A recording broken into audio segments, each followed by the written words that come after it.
Assalamualaikum warahmatullahi wabarakatuh. Saya Fadila Syahnadinda, NIM 014 dari D3 Keselamatan dan Kesehatan Kerja Fakultas Vokasi Universitas Airlangga.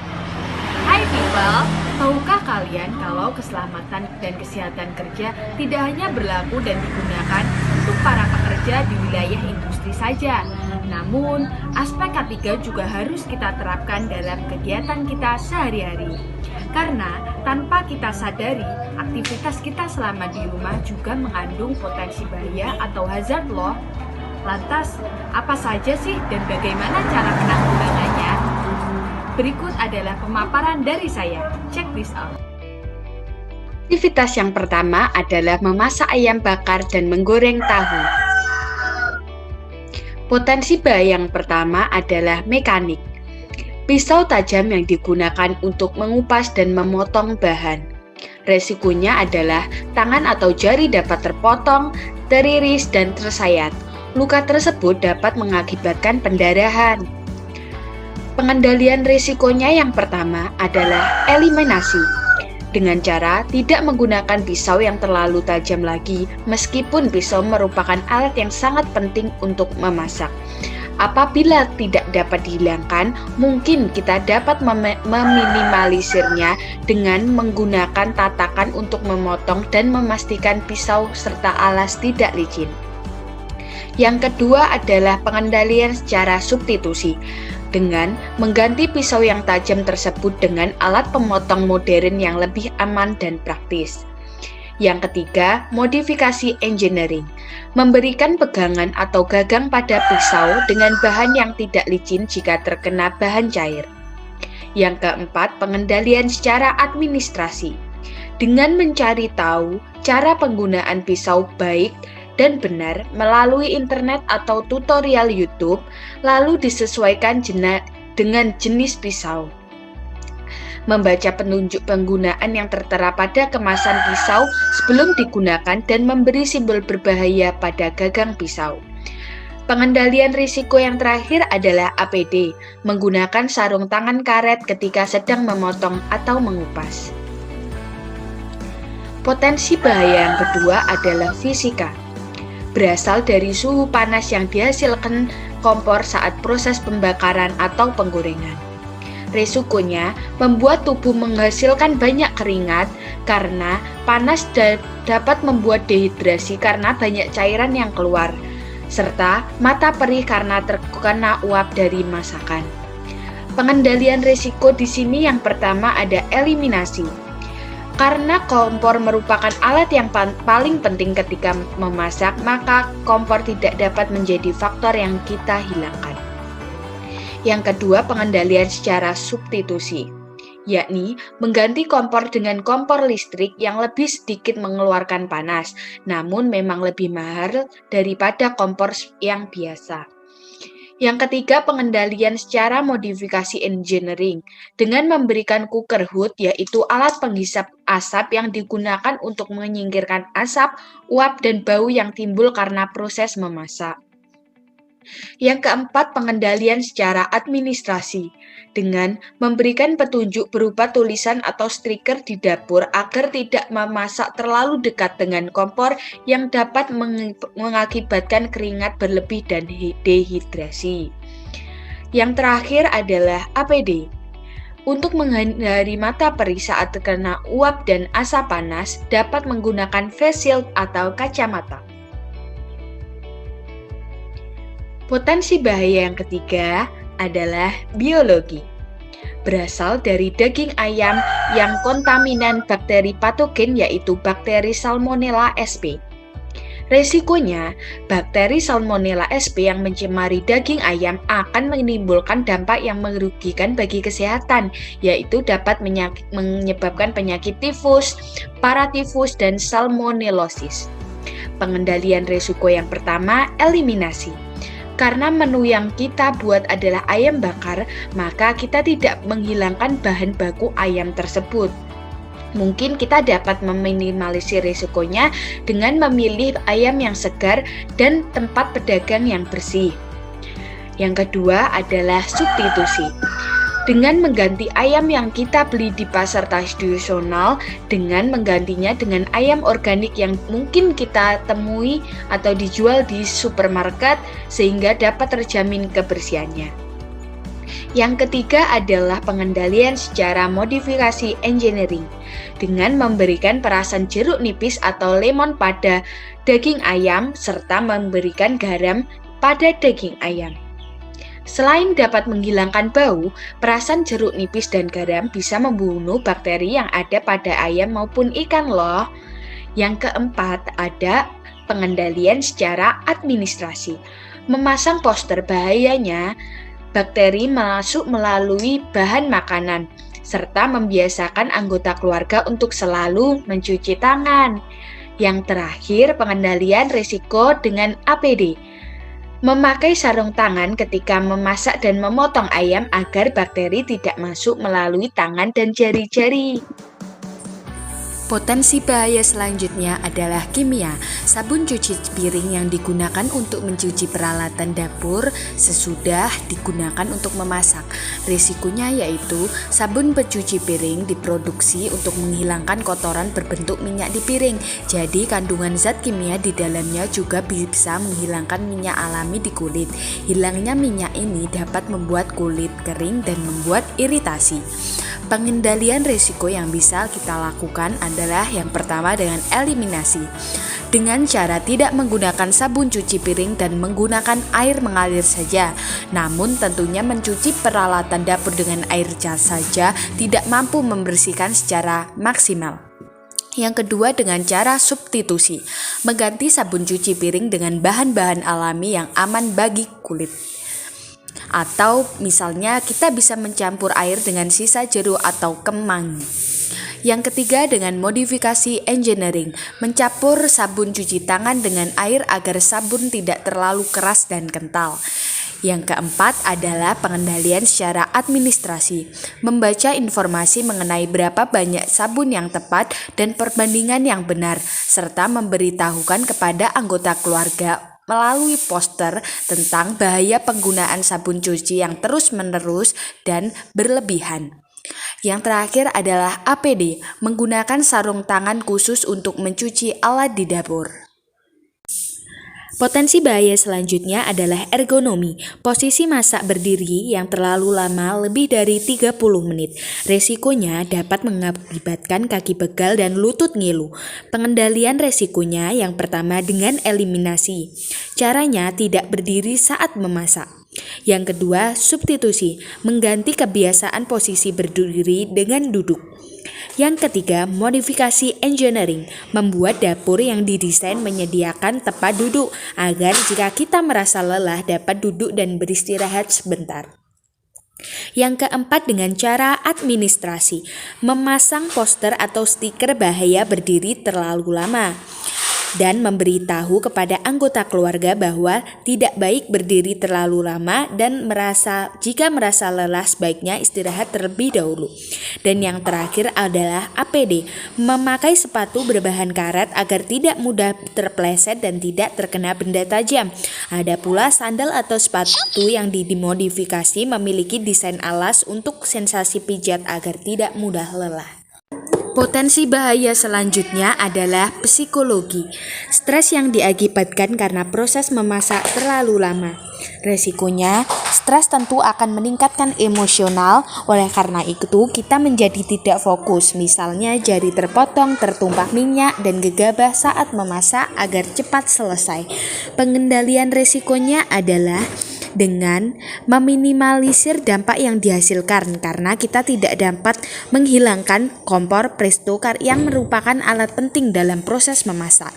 Yang kedua, substitusi, mengganti alat-alat tersebut dengan kualitas yang lebih bagus, canggih, dan modern agar dampak atau efek yang dihasilkan lebih sedikit. Yang ketiga, modifikasi engineering. Kita dapat memutar musik di dapur agar suasana lebih tenang dan enjoy. Yang keempat adalah administrasi, menganjurkan agar selalu berhati-hati dalam memasak dan memberitahukan agar beristirahat ketika sudah merasa lelah dan bosan. Pengendalian yang terakhir dengan cara APD, dianjurkan memakai celemek agar tidak terkena noda minyak atau bahan makanan, menggunakan masker agar mengurangi menghirup bau, dan yang terakhir menggunakan air plug agar meminimalisir gangguan pendengaran saat ada kebisingan. Kali ini saya akan mempresentasikan aktivitas 2, yakni menyetrika pakaian. Potensi bahaya yang pertama adalah hazard mekanik, yakni aliran listrik pada setrika. Risikonya, apabila terjadi masalah dalam aliran listrik, maka dapat menimbulkan risiko tersetrum yang dapat berbahaya bagi tubuh, bahkan mengakibatkan kematian. Pengendalian risiko yang pertama adalah tidak dapat menghilangkan aliran listrik karena setrika listrik membutuhkan aliran listrik yang agar dapat digunakan. Kedua, substitusi. Mengganti setrika listrik dengan setrika portable yang menggunakan baterai. Yang ketiga, pengendalian secara modifikasi engineering. Kita dapat menggunakan stop kontak modern yang didesain dapat mematikan aliran listrik secara otomatis jika stop kontak ketika tidak digunakan. Yang keempat, pengendalian secara administrasi. Mencari tahu apakah setrika masih aman dan tidak ada masalah, serta memberitahukan kepada pengguna agar selalu berhati-hati dan bisa memasang stiker simbol bahaya pada setrika. Pengendalian risiko yang terakhir adalah APD, menggunakan sarung tangan.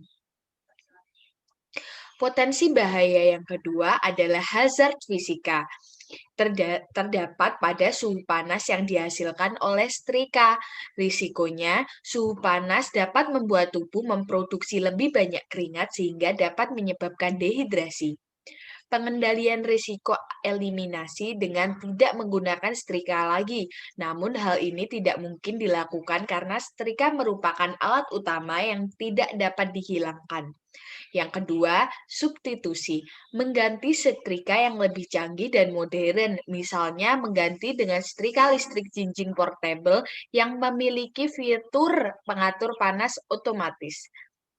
Yang ketiga, pengendalian modifikasi engineering, menambahkan alas atau tatakan pada setrika agar ketika setrika tidak digunakan, uap dan suhu panas dapat terserap dan tidak menyebar ke seluruh ruangan. Pengendalian yang keempat adalah secara administrasi, menghimbau untuk membuka ventilasi udara ketika sedang menyetrika agar suhu panas dapat keluar dan tidak memenuhi ruangan. Atau kita juga dapat menyalakan kipas angin agar dapat menghilangkan suhu panas dari setrika. Yang terakhir adalah memakai APD. Memakai baju berbahan tipis agar tidak terlalu panas dan tidak mengeluarkan banyak keringat yang menyebabkan dehidrasi. Potensi bahaya yang ketiga adalah hazard biologi. Terdapat semut dan nyamuk yang bersarang di tumpukan baju yang belum disetrika. Risikonya, gigitan nyamuk dan semut dapat menyebabkan gatal dan kemerahan pada kulit. Pengendalian risiko yang pertama, eliminasi. Menghilangkan sarang nyamuk dan semut yang ada pada tumpukan baju, misalnya dengan menyemprot cairan anti serangga. Yang kedua adalah pengendalian secara substitusi, mengganti wadah untuk menumpuk baju yang sebelumnya dengan kardus terbuka diganti dengan wadah plastik yang dilengkapi dengan penutup.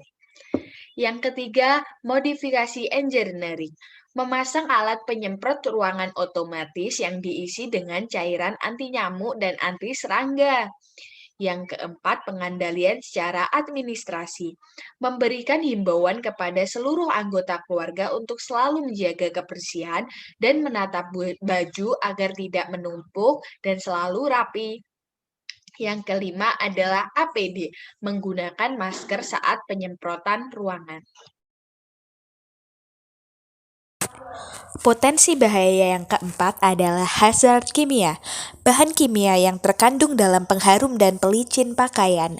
Resikonya adalah pelembut pakaian memang mengandung bahan kimia berbahaya yang dapat berdampak negatif pada tubuh. Salah satu efeknya adalah asma dan iritasi pada kulit.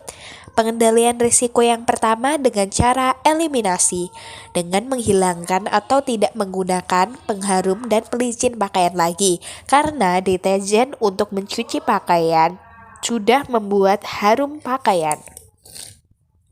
Yang kedua adalah pengendalian secara substitusi, mengganti pengharum dan pelicin pakaian dengan bahan yang lebih alami, serta memperhatikan komposisi produk yang akan dibeli dan memilih produk yang memiliki kadar bahan kimia lebih rendah. Modifikasi engineering dengan menambahkan sedikit air pada pelicin dan pengharum agar kandungan kimia tidak terlalu keras. Pengendalian risiko yang keempat adalah dengan cara administrasi, menempelkan stiker atau peringatan pada botol produk untuk tidak menggunakannya secara berlebihan. Yang terakhir adalah pengendalian secara dengan cara APD, menggunakan masker saat menyemprotkan produk pelicin dan pengharum pakaian agar partikel cairan pada produk tidak terhirup melalui hidung. Potensi bahaya yang selanjutnya adalah ergonomi, posisi membungkuk dalam waktu yang lama saat menyetrika. Resikonya adalah posisi membungkuk akan membuat otot di area pinggang dan tulang belakang harus bekerja lebih keras. Akibatnya tak hanya memicu punggung dan pinggang Anda ngilu, tapi pundak pun juga ikut pegal. Pengendalian risiko yang pertama adalah secara eliminasi, menghilangkan kebiasaan membungkuk ketika menyetrika dan mengusahakan agar selalu tegap. Yang kedua, pengendalian secara substitusi, mengganti meja dan tempat duduk yang tersedia agar ada tempat untuk sandarannya. Selain itu, ketinggian meja dan kursi harus sesuai dengan posisi tubuh kita saat menyetrika. Yang ketiga, pengendalian risiko secara modifikasi engineering, menambahkan bantalan duduk dan memberikan kursi yang kita bisa modif dengan memberikan alat pijat otomatis untuk mengurangi rasa nyeri. Pengendalian selanjutnya adalah administrasi, menghimbau kepada orang sekitar untuk tidak menyetrika terlalu lama dan sebaiknya dilakukan secara bertahap, membatasi jumlah pakaian, dan jika terasa lelah sebaiknya beristirahat terlebih dahulu dan melakukan stretching atau peregangan. Pengendalian selanjutnya adalah APD, memakai korset penyangga punggung agar mengurangi resiko tubuh membungkuk dan mengurangi nyeri serta pegal linu. Potensi bahaya yang terakhir adalah hazard psikologi, rasa bosan akibat selalu mengulang-ulang gerakan yang sama. Resikonya, rasa bosan akan meningkatkan resiko bahaya akibat konsentrasi menurun, misalnya tersetrum atau terkena setrika yang panas. Pengendalian resikonya yang pertama eliminasi, dengan menghilangkan gerakan mengulang. Namun hal ini tidak dapat dilakukan karena kegiatan menggosok dan melipat pakaian adalah bagian proses dari menyetrika agar pakaian menjadi halus dan rapi. Pengendalian risiko yang kedua adalah dengan substitusi, mengganti setrika dengan alat terbaru yang otomatis bisa menyetrika dan melipat pakaian sekaligus. Kita hanya perlu memasukkan pakaian yang bersih dan alat tersebut yang akan memproses. Namun alat ini tentunya juga memiliki harga yang cukup mahal.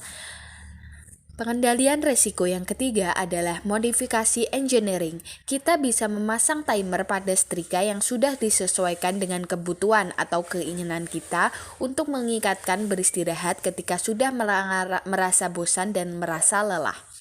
Pengendalian risiko yang keempat adalah administrasi, memberikan himbauan untuk beristirahat di sela-sela menyetrika. Istirahat ini juga berfungsi untuk meregangkan otot dan mengistirahatkan tubuh atau pikiran agar tidak merasa stres dan bosan. Pengendalian risiko yang terakhir adalah dengan APD, menggunakan APD lengkap seperti sarung tangan dan baju yang tertutup agar ketika kita teledor akibat rasa bosan dan terlalu letih, maka tubuh kita akan tetap terlindungi. Yang pertama ada hazard mekanik. Terdiri dari tertusuk benda-benda runcing seperti jarum, peniti yang masih menempel pada pakaian. Yang kedua, risikonya meskipun luka berukuran kecil dan mungkin tidak banyak berdarah, luka tusuk dapat mengalami infeksi bila tidak ditangani dengan benar. Dan jika luka mengeluarkan banyak darah dapat menyebabkan terjadinya perdarahan. Pengendalian risiko yang pertama adalah secara eliminasi, menghilangkan benda-benda tajam seperti jarum dan peniti. Yang kedua, pengendalian secara substitusi, mengganti jarum pentul dengan jarum yang dilengkapi dengan penutup di bagian ujungnya agar bagian yang tajam tidak terbuka. Yang ketiga, modifikasi engineering, menempelkan magnet pada sebuah gagang yang dapat mendeteksi adanya benda tajam atau logam. Yang keempat, pengendalian secara administrasi, menghimbau dan memberitahukan untuk selalu berhati-hati dan mengontrol apakah ada benda tajam yang menempel pada pakaian sebelum mencuci baju. Bila perlu, membuat poster atau stiker bahaya yang mudah dilihat di tempat mencuci baju. Yang kelima, ada pengendalian dengan menggunakan APD, menggunakan sarung tangan yang berbahan dasar karet. Yang kedua, ada hazard atau potensi bahaya fisika. Berasal dari kebisingan akibat suara mesin cuci dan pengering yang terus-menerus di ruangan tertutup. Resikonya dapat mengganggu pendengaran dan jika suara tersebut berlangsung lama dalam jangka waktu yang panjang, dapat mengakibatkan tuli dan stres karena suara tersebut sangat mengganggu. Pengendalian risiko yang pertama adalah eliminasi, menghilangkan mesin cuci dan pengering. Namun hal ini tentu tidak bisa dilakukan karena mesin cuci merupakan alat utama yang digunakan dalam kegiatan ini. Yang kedua, substitusi, mengganti mesin cuci yang lebih canggih dan kualitasnya lebih bagus agar suaranya lebih tenang dan menghasilkan suara yang berisik lebih sedikit. Yang ketiga, modifikasi engineering, menambahkan alat peredam kebisingan atau suara mesin cuci saat mesin pengering dinyalakan agar lebih nyaman dan tidak terlalu mengganggu pendengaran. Yang keempat, pengendalian secara administrasi dengan membaca petunjuk penggunaan mesin cuci dan langkah-langkah yang benar, serta menempelkan poster bahaya kebisingan jika dalam waktu lama dan menghimbau agar menjauhi mesin cuci saat ada kebisingan. Yang kelima adalah pengendalian dengan APD, menggunakan earplug agar dapat meminimalisir terjadinya suara bising dan dapat mengurangi resiko gangguan pendengaran. Potensi bahaya yang ketiga adalah hazard biologi. Bakteri E. coli dan Staphylococcus aureus pada pakaian kotor dapat berpindah ke dinding mesin cuci dan terkena tangan. Risikonya adalah bakteri ini bisa menempel pada pakaian kotor dan bisa menyebar ke pakaian yang lain. Bakteri ini harus diwaspadai karena merupakan salah satu bakteri yang bisa menyebabkan infeksi kulit dan bisa meracuni makanan. Pengendalian risiko yang pertama adalah eliminasi. Menghilangkan bakteri yang ada pada pakaian dengan cara merendam pakaian sebelum dicuci dengan air dan deterjen. Substitusi, mengganti deterjen yang memiliki kandungan anti bau dan dapat membasmi kuman pada pakaian. Yang ketiga, modifikasi engineering, memberikan air panas saat merendam pakaian agar semua bakteri yang menempel pada pakaian akan mati. Pengendalian yang keempat adalah administrasi, memberikan himbauan kepada anggota keluarga untuk selalu mencuci tangan, memisahkan pakaian kotor dengan yang bersih, serta menempatkan pakaian kotor di tempat khusus dan tidak menggantung di sembarang tempat. Bila perlu, kita dapat memasang poster bahaya bakteri yang masuk ke dalam tubuh. Untuk pengendalian risiko secara APD, kita dapat menggunakan sarung tangan. Potensi atau hazard selanjutnya adalah hazard kimia. Bahan kimia yang terdapat pada deterjen, pewangi, serta pemutih. Resikonya, berbagai bahan kimia dan senyawa buatan di deterjen dapat menyebabkan berbagai penyakit seperti iritasi kulit, mata, bahkan dapat memicu kanker. Pengendalian risiko yang pertama ada eliminasi dengan menghilangkan atau tidak menggunakan deterjen. Namun, hal ini tentu saja tidak bisa dihilangkan karena untuk membersihkan noda dan kuman tentu kita membutuhkan deterjen. Yang kedua adalah substitusi, mengganti deterjen dan pengharum pakaian dengan bahan yang lebih alami.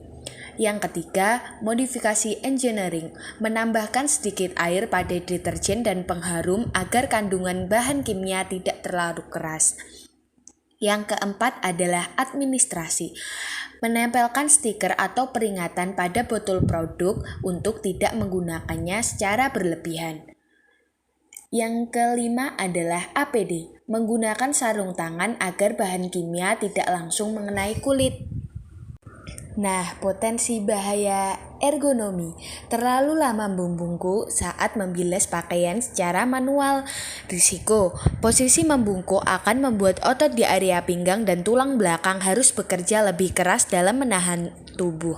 Akibatnya, tak hanya memicu punggung dan pinggang Anda ngilu, tapi pundak ikut pegal.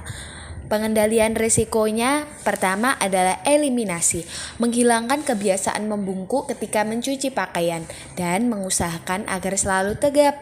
Yang kedua, pengendalian secara substitusi, mengganti kursi tempat duduk dengan kursi yang dilengkapi dengan tempat punggung agar bisa bersandar. Yang ketiga, modifikasi engineering, menambahkan bantalan di tempat duduk, membersihkan kursi yang bisa kita modif dengan memberikan alat pijat otomatis untuk mengurangi rasa nyeri. Yang keempat, pengendalian secara administrasi, menghimbau kepada orang sekitar untuk tidak membungkuk terlalu lama dan jika merasa lelah sebaiknya untuk beristirahat terlebih dahulu. Yang terakhir, pengendalian secara APD. Bila rasa sakit akibat membungkuk sudah parah, dapat memakai korset penyangga punggung agar dapat mengurangi risiko tubuh membungkuk dan mengurangi nyeri serta pegal lindung. Selanjutnya adalah hazard psikologi. Rasa bosan akibat selalu mengulang-ulang gerakan yang sama ketika mengucek pakaian dan membilas pakaian secara manual. Risikonya, rasa bosan akan meningkatkan risiko bahaya akibat konsentrasi menurun. Misalnya, kita bisa tersetrum atau terkena benda tajam yang tertinggal di dalam pakaian. Pengendalian risiko yang pertama, menghilangkan gerakan mengulang. Namun hal ini tidak dapat dilakukan karena kegiatan menggosok dan mengucek pakaian adalah bagian dari proses mencuci agar pakaian menjadi bersih. Yang kedua, pengendalian secara substitusi, mengganti proses mencuci yang sebelumnya manual menjadi menggunakan mesin cuci.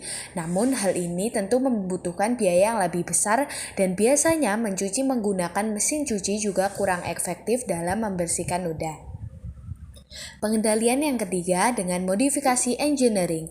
Kita bisa memasang timer pada mesin cuci yang sudah disesuaikan dengan kebutuhan atau keinginan kita untuk mengingatkan kita untuk beristirahat ketika sudah merasa bosan dan lelah. Yang keempat ada administrasi, memberikan himbauan untuk beristirahat di sela-sela mencuci. Istirahat ini juga berfungsi untuk meregangkan otot dan mengistirahatkan tubuh dan pikiran agar tidak stres serta bosan. Membatasi jumlah pakaian dan menjadwalkan istirahat atau relaksasi setiap 30 menit. Dan pengendalian risiko yang terakhir adalah menggunakan APD. Menggunakan APD seperti sarung tangan dan baju yang tertutup agar ketika kita teledor akibat rasa bosan dan letih, maka tubuh kita akan tetap terlindungi. Sekian presentasi dari saya, semoga apa yang saya sampaikan dapat bermanfaat dan mohon maaf bila ada kesalahan. Wassalamualaikum warahmatullahi wabarakatuh.